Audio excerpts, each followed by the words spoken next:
Diócesis de Ensenada.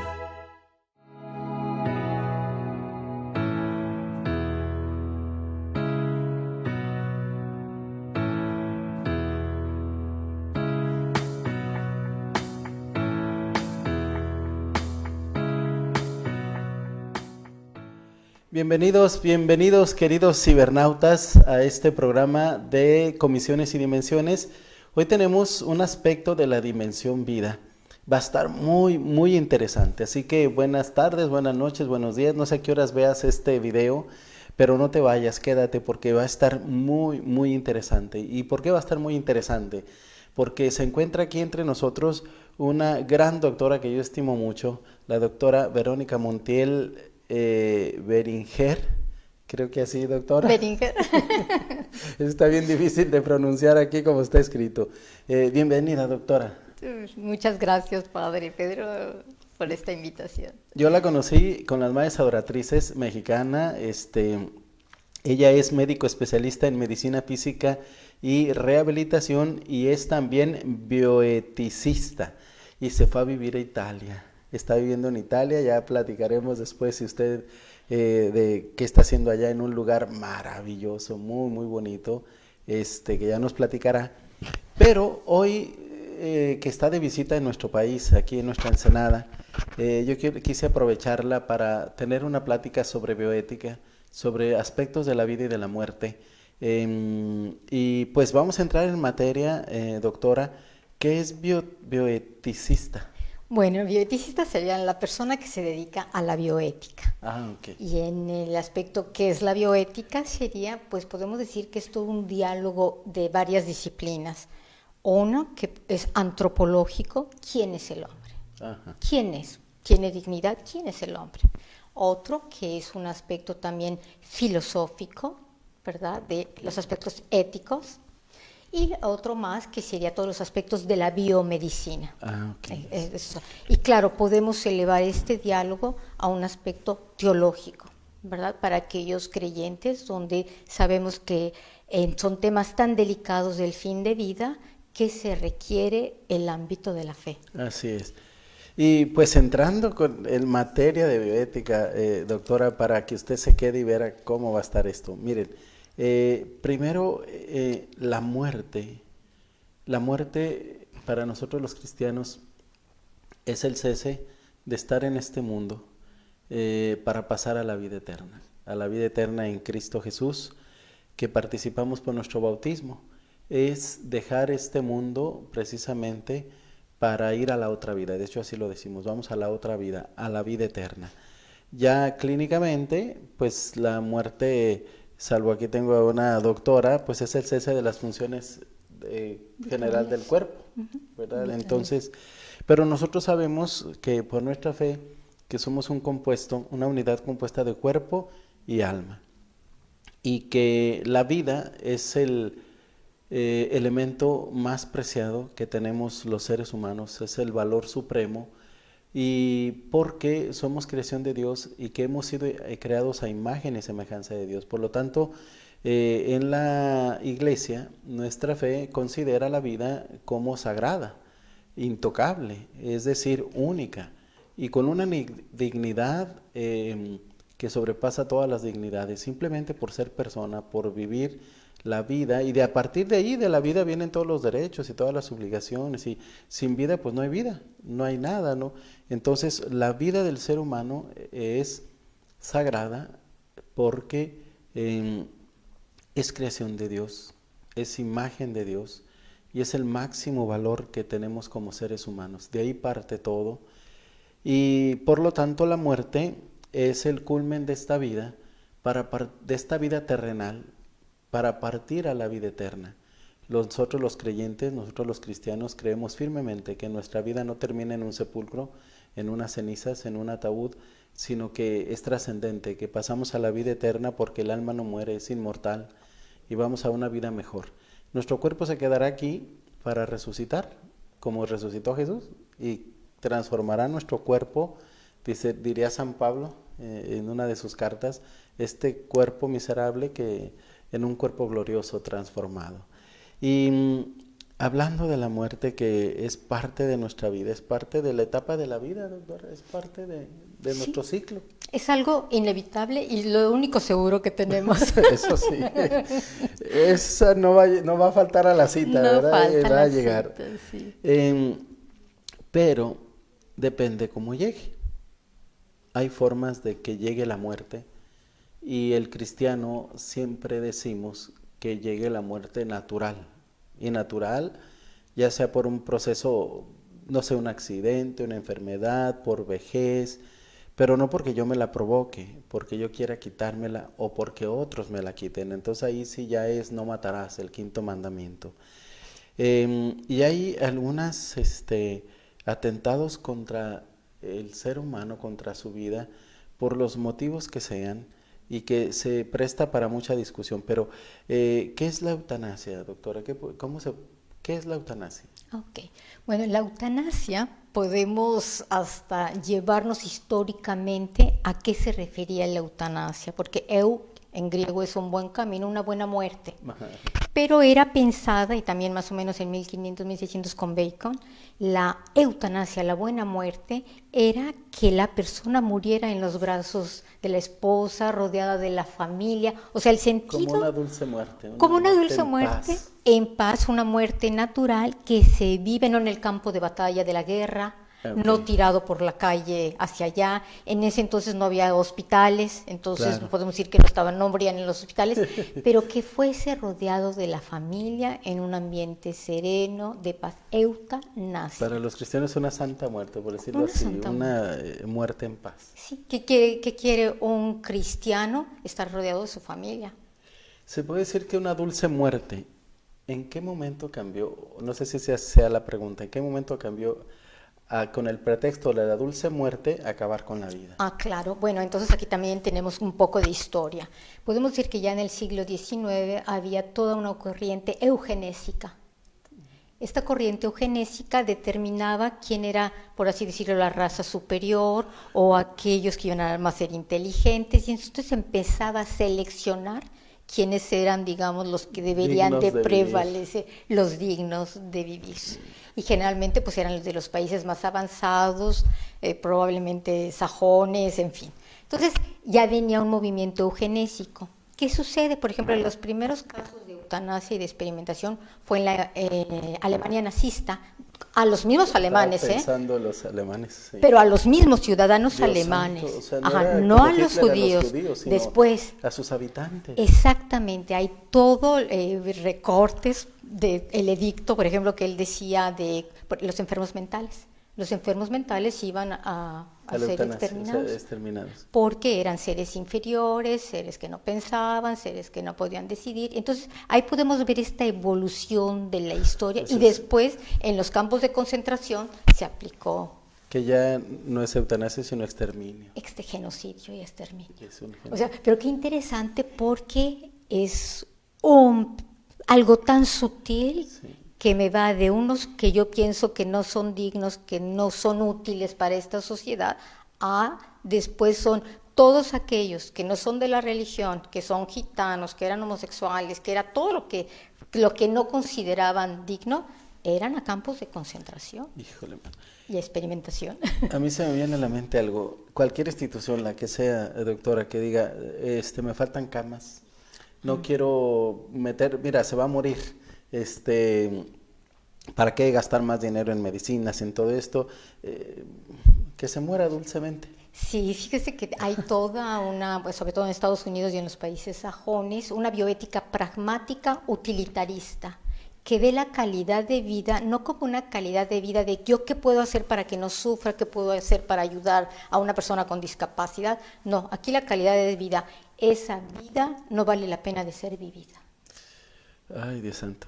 Y con el pretexto del dolor, del sufrimiento, es que está sufriendo, Porque para eso, del sufrimiento y demás, ahorita actualmente ya hay otras sustancias que pueden ayudar a lo que es la sedación analgésica, de quitar el dolor, pero no matarlo. Sí, exactamente. Ya en medicina se ha desarrollado lo que se conoce como medicina paliativa. Uh-huh. Sí. La medicina paliativa es todo un grupo de especialistas, psicólogos, anestesistas, neurólogos, terapistas físicos, oncólogos, todas las ramas de las disciplinas en las cuales se ponen al servicio del paciente terminal. Cáncer, si queremos llamarle cáncer, si queremos llamarle esclerosis lateral amiotrófica, esclerosis múltiple, en fin, son pacientes, algunos de ellos que sufren de dolor, ¿verdad? Que son enfermedades dolorosas. Dolorosas, y sobre todo los pacientes con cáncer, que es muy doloroso cuando hay metástasis. Ay, Entonces, actualmente con los medicamentos que existen, se puede lograr la anestesia o la analgesia, mejor dicho, sin quitar la conciencia o sin provocar la muerte. No es la intención de provocar la muerte, no es la intención de decir, que ya para que no sufra hay que ponerlo, lo sedamos y que ya se vaya. Exacto, o necesito camas y necesito que se vayan. No, yo no puedo estar invirtiendo más tiempo, más recursos médicos, más personal. No, no es esa parte. Sino ayudarle a que no sufra y que venga la muerte natural, cuando tenga que venir. Porque, híjole, es una línea, doctora, bien sutil, bien así es que las intenciones no se pueden medir tan fácilmente, o sea, no, es que yo no lo quise matar, pero en el fondo, sí, es que ya me estorbaba. Sí. O sea, yo no estaba pensando en matarlo, pero yo ocupo camas. Y ¿sabes qué? Ya no tenemos jeringas, ya no tenemos dinero, ya no en tal institución, en un hospital, en una clínica, lo que sea, híjole, esa línea de que los familiares, algunas personas, nosotros inclusive, no poder ver la intención real de la persona. De la persona. Y pienso que mucho pues hemos perdido al no aceptar la muerte como un hecho natural. Antes se morían en la casa, ¿se recuerda? Pues antes Sí, no se morían en los hospitales. No, es lo que se conoce como la medicalización de la muerte. O sea, la muerte pasa a ser del hospital. Los familiares no quieren porque sienten un peso, no saben cómo responder, es un dolor, un sufrimiento. Como que se liberan de ese carga. Sí, quieren darle lo mejor, pero no saben cómo, y se institucionaliza o medicaliza la muerte, que antes era algo tan natural que se daba en la casa. Pero fíjese, doctora, no sé usted, bueno, yo quiero enseñar al Padre Nuestro, señor cura. Muchos enfermos dicen, no, ya no quiero ir al hospital, yo me voy a quedar en mi casa, yo ya me quiero morir en mi casa. Muchos lo piden. Sí. Sí. Ya no quiero, yo quiero en mi casa. Sí. Esto va a ser muy interesante, son unos conceptos, por ejemplo, uno puede rehusar un tratamiento.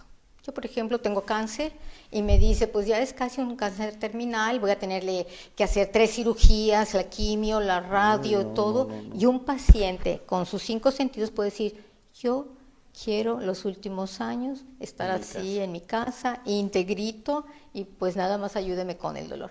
Y ese debe de respetar la decisión de ese paciente.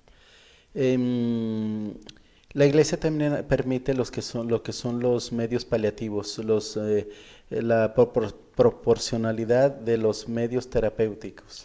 Sí. Bien, aquí son conceptos un poco también sutiles, pero sí. ¿Qué quiere decir? Vamos a hablar de algo que es proporcional. Un tratamiento que es proporcional en determinado momento de la enfermedad puede ser no proporcional en otro momento de la enfermedad. Un tratamiento que puede ser ordinario en un momento de la enfermedad puede ser en una etapa, puede ser en el otro visto como extraordinario y de mucho peso. ¿Qué es la medida que nos lo da? Siempre el bienestar del paciente. No es que yo me quiero deshacer del paciente o yo familiar ya no quiero que sea una carga, no. Por ejemplo, alimentar y darle de comer y darle de beber. Por ejemplo, en el paciente en estado vegetativo, que después hablaremos un poco para que se entienda una diferencia, es siempre obligatorio. No es es un medio de subsistencia, de alimentación, pero en un enfermo terminal al final puede ser tan doloroso comer, si le da agua le va a provocar neumonía.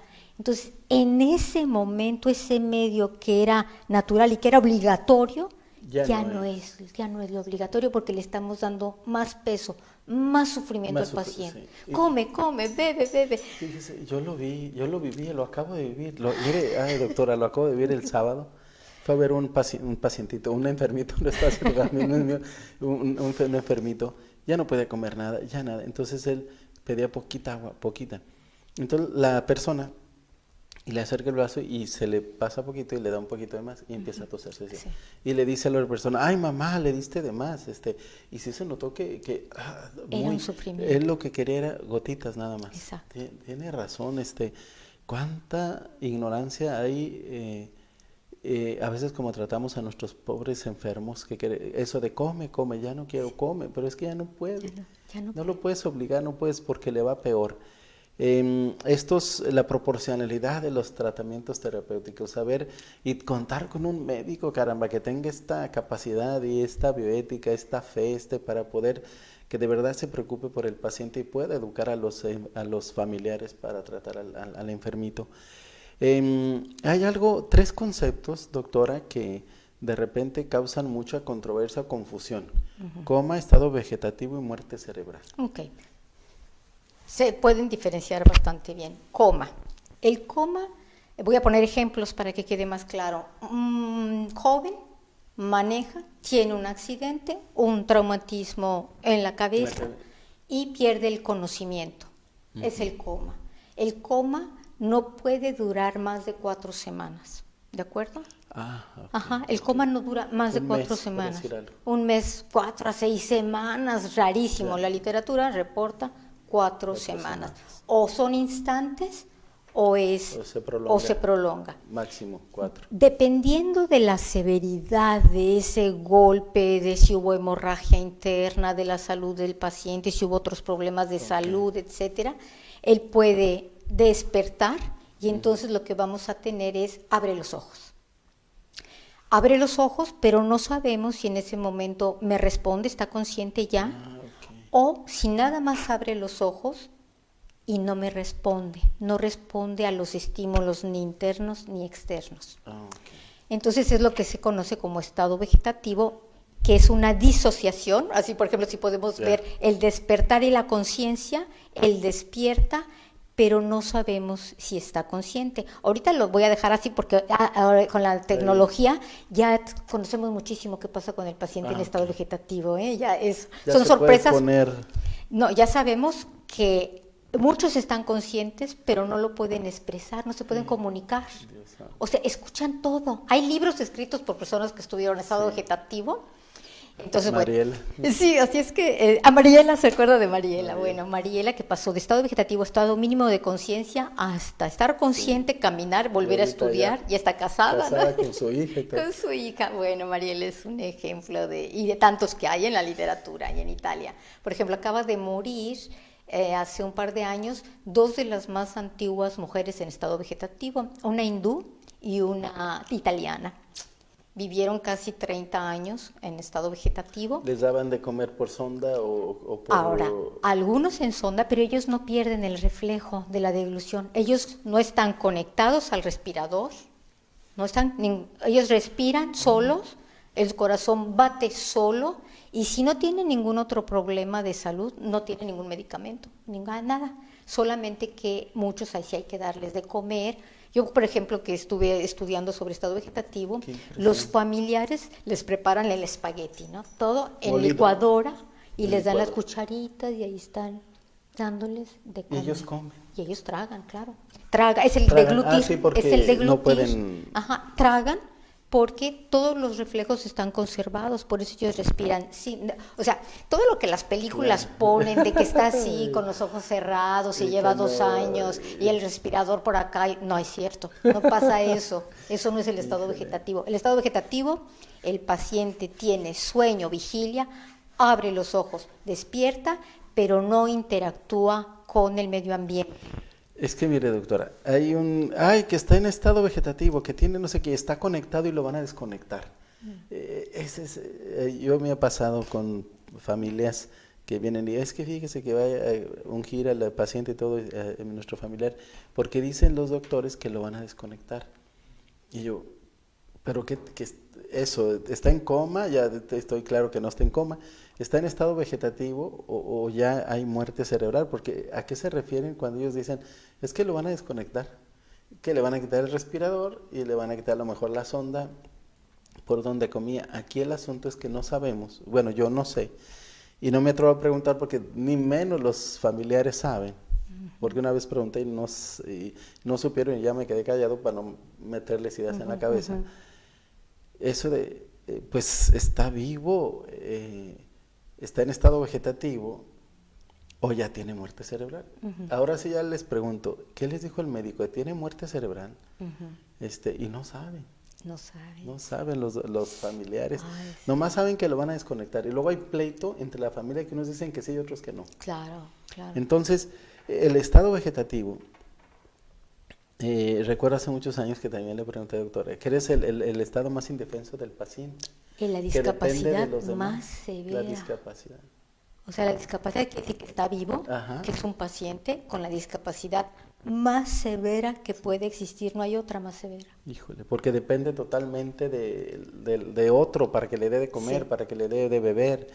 Ahora, es muy importante, muchos de los que están en estado vegetativo pasan a estado mínimo de conciencia. ¿Y ahí qué pasa?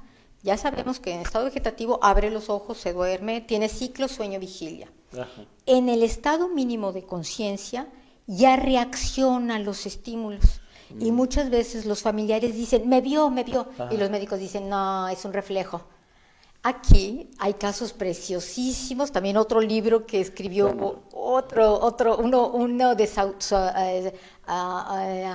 Sudáfrica, que vive en Inglaterra. Él estudió se llama su libro Boy, el niño invisible, creo que así se llama. Es un libro, es un audio, porque él ya no puede hablar. De su experiencia. De su experiencia.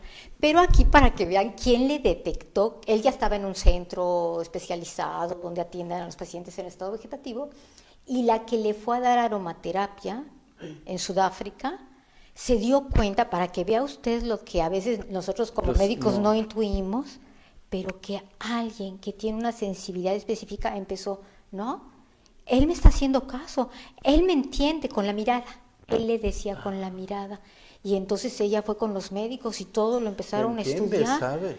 Y él está en estado vegetativo, bueno, perdón, de estado vegetativo pasó a estado mínimo de conciencia, y de estado mínimo de conciencia él está en silla de ruedas, ya se casó, tiene una niña, terminó de estudiar y es todo un empresario en diseño de páginas. Dios santo.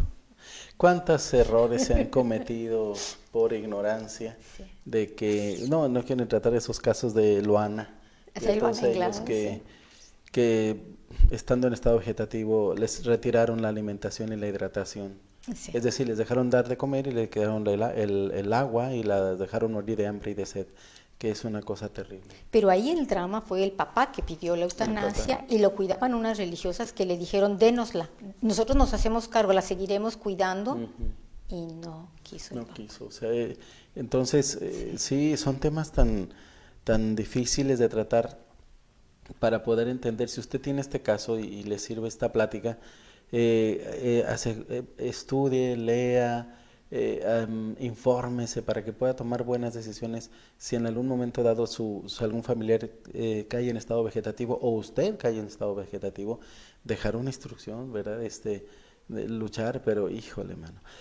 Y pasamos al siguiente, doctora, ¿qué es la muerte cerebral entonces? Okay. Ahora, supongamos este joven tiene el accidente, golpe en la cabeza y está sumamente grave, tiene herniados, o sea, el daño es súper extenso y hay criterios. Todavía en México debe de haber los criterios, no he revisado la ley la ley mexicana, en Italia están muy establecidos. Okay. Por ejemplo, les voy a decir, hay criterios para pediátricos, porque es el cerebro diferente, y hay criterios para adultos. Adultos y adultos mayores. Y adultos mayores. Entonces se tiene que hacer desde el electroencefalograma, tomografía. Hay una serie de estudios que se hacen, por ejemplo, los niños es más seguido y se siguen por 24 o 48 horas.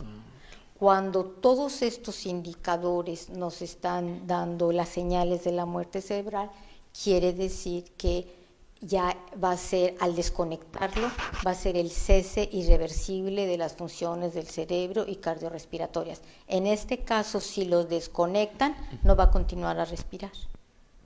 Ya no respira. O sea, que aunque tenga muerte cerebral, ¿puede tener reflejos?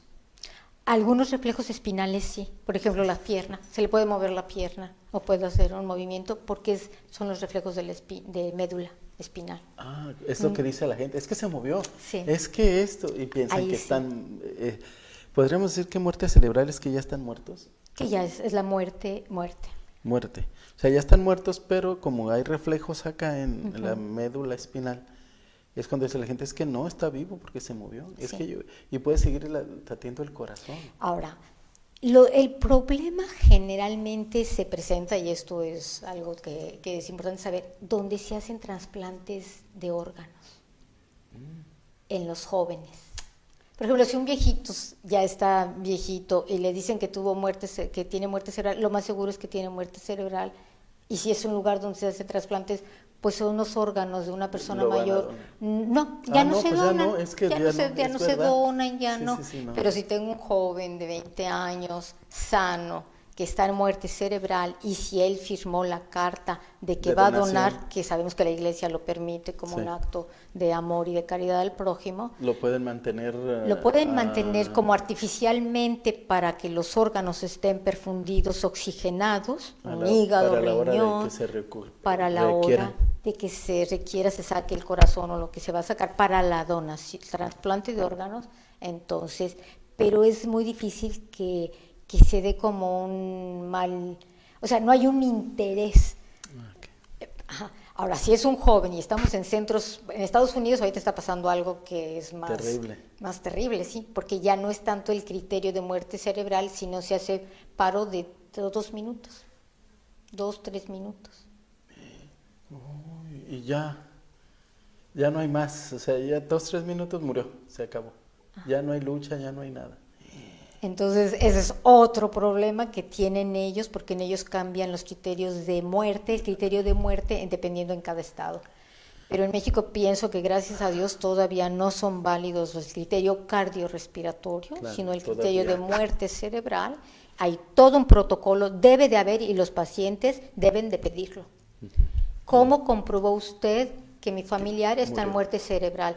¿Qué le hicieron? ¿Qué estudios le dijeron? ¿Qué especialistas le hicieron tal o cual cosa? Híjole, Manu. Y bueno, habrá que revisar los criterios de muerte cerebral en México porque la ley no sé qué dice, disculpen.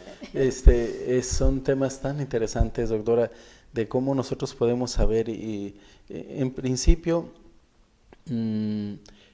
nosotros saber que sí podemos darle a nuestros pacientes una sedación, unos analgésicos para que se le quite el dolor, pero nunca con la intención de provocarle la muerte, que no sea el fin la muerte, sino ayudarle a quitar el dolor y que muera en paz, que muera sin dolor. Cuando ya es irremediable la muerte, salvo un milagro que los hemos visto, pero lo común es que una persona que está ya en etapa terminal, que realmente ya no hay más que hacer, no es que se le provoque la muerte, sino que es tener claro que esa anestesia que le van a poner, que esa inyección que le van a poner, sea para de verdad quitarle el dolor solamente.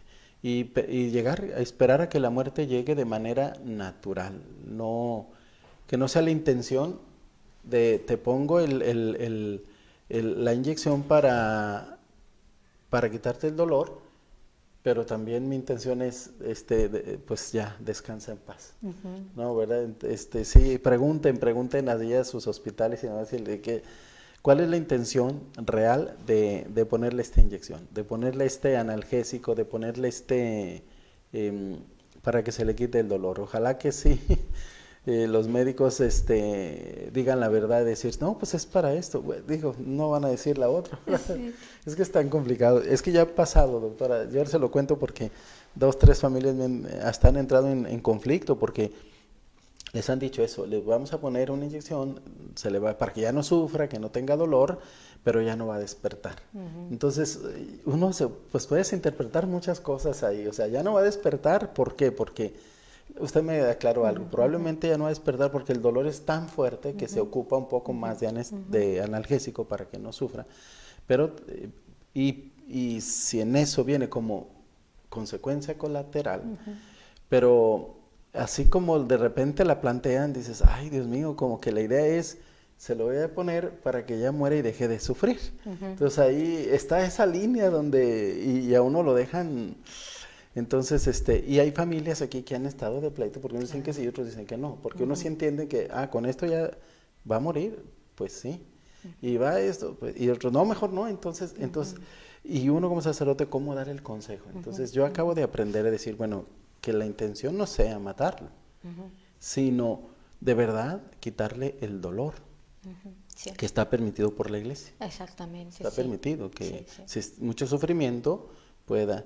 Y ya pues ya algo tan así que no está permitido, el suicidio asistido.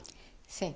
No, Eso definitivamente no está ni siquiera legalizado en todos los países. En otros sí se promueve, se van a Suiza, por ejemplo, en Suiza, y luego tienen algunos protocolos también como que el paciente, por ejemplo, está paralizado, pero él tiene que empujar, se le pone una cosita para que él solo... Él lo haga. Él lo haga, se le dan todos los medios, pero él tiene que dar el último toque, el suicidio asistido, ¿no? Entonces hay un movimiento muy fuerte políticamente también para ir promoviendo el suicidio asistido. Es como la semiótica, el lenguaje, como es tramposito. Aquí en México decimos, tanto peca el que agarra la vaca como el que mata la vaca como el que le agarra la pata. Sí. O sea, una persona no se puede suicidar si no puede. O sea, yo te ayudo. Sí. O sea, yo te estoy ayudando. Realmente eso y decir, no, pues, qué cosa tan... Tú haces lo último. Sí. O sea, sí, se me hace a mí como... Porque aquí no lo hemos tocado y no nos va a dar tiempo de profundizar, pero... Es cierto que así como el don de la vida es uno de los dones más grandes, el don de la libertad, Dios es libre. Sí. Y es su atributo, ¿no? Y nos hizo libres hasta para decidir estar contra Él. Sí, sí. ¿Verdad? Entonces, si nosotros tenemos una fe formada, un amor a la vida, saber que la muerte es parte de la vida porque nos une a Él, a la vida eterna. Es el Uber que nos lleva al encuentro de nuestro Señor. Al encuentro. Y que sé que tengo la capacidad de decidir porque soy libre, porque Dios me ha hecho libre. O qué mayor libertad de decirle, pues cuando tú quieras, aquí estoy. Y pongan atención a lo que va a decir la doctora ahorita rapidito, así nomás. Mucha gente piensa que los que murieron en COVID solitos en los hospitales y demás murieron solos, murieron porque no estuvieron. Esa parte de Luisa Picarreta. Sí, bueno, Luisa Picarreta es una mística italiana que es sierva de Dios en estos momentos, y Nuestro Señor es el alma escogida para difundir el don de la divina voluntad. Sí. Entonces ella estaba preocupada cuando murió su mamá, o cuando murió su papá, o cuando murió su hermana, y entonces siempre la hacía y platicaba con Nuestro Señor, ¿no? De esto, y le decía, no, tú no me conoces, pero yo soy la bondad infinita. Y la bondad infinita no deja a nadie solo. Entonces dice, en él, todavía en el momento de la muerte, en el punto de muerte, cuando están agonizando, él dice, yo me les presento a ellos con la máxima dulzura, la máxima ternura, para que den un último sí en mi voluntad, un acto de adoración a mi voluntad, o sea, un reconocimiento de quién es Él, el amor infinito. Y en ese momento, cuando está entre el tiempo y la eternidad, es en ese instante si el alma dice, sí, tú eres el creador, o te adoro. Es un diálogo de amor entre dos, porque nadie se da cuenta de nada. Es el momento íntimo entre ellos. Así es que en esos momentos Él está presente, no nos olvida a ninguno. Así es que creo que esta es una noticia, cuando yo lo leí, dejé de angustiarme hasta por mis mismos familiares. Sí. De todo, porque pueden no recibir los sacramentos, que ojalá los reciban, ¿no? Claro, todos, eso es lo ideal, sí, eso es lo ideal. Pero en estos casos es maravilloso, es un consuelo muy grande saber, aunque ya lo sabía uno, así explicado, qué bonito. Doctora, muchísimas gracias. Dios me la bendiga mucho. Qué gusto tenerla en México y venga más seguido. Está en su casa y qué gusto volverla a ver. Y bueno, ya después les vamos a dar dónde la pueden encontrar y demás. Si algún día quieren hacerle una pregunta. Así que Dios me la bendiga. Muchas gracias, Padre. Y nos vemos en el próximo Comisiones y Dimensiones.